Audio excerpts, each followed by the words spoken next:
Starring Dolly the sheep, not Parton. Dolly was the first mammal to be cloned from an adult cell. Dolly was the only one out of 277 attempts to actually go into full-term pregnancy, and she was born 148 days later. She lived for 6.5 years at Roslin Institute, where she mated and reproduced normal sheep. What is an animal clone? Clones are genetically identical animals with the same exact DNA sequence. How to make a clone. Step 1. Scientists at the Roslin Institute in Scotland used an udder cell from a 6-year-old sheep. Step 2. They had to keep the cell alive but stop its growth. They used a growth medium, which is just the liquid the cell is kept in as it pulses. Step 3. Next, they remove the nucleus and then transport it to the recipient cell that previously had its nucleus removed. Step 4. They had to use electrical pulses to fuse the cell and the nucleus together. Then they cultured the cell for 6 to 7 days to make sure an embryo was developing.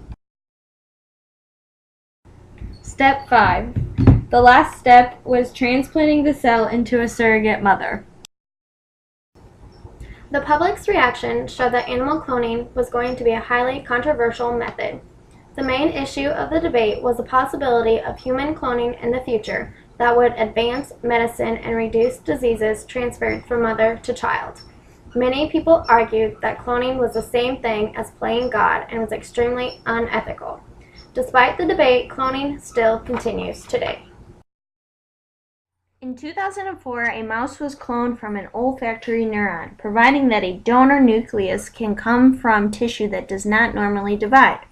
Because the cloning has become cheaper and more reliable, a market has been created for cloning pets and elite livestock in the animal industry.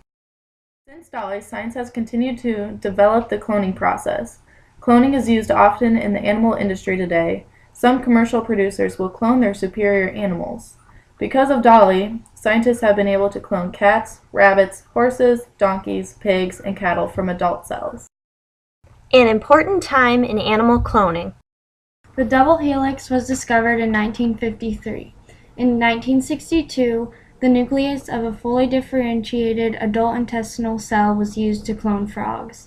In 1984, Steve Willitson cloned a sheep from embryo cells. This led to the cloning of Dolly. Dolly Parton is pretty cool, but she's nothing like Dolly the sheep.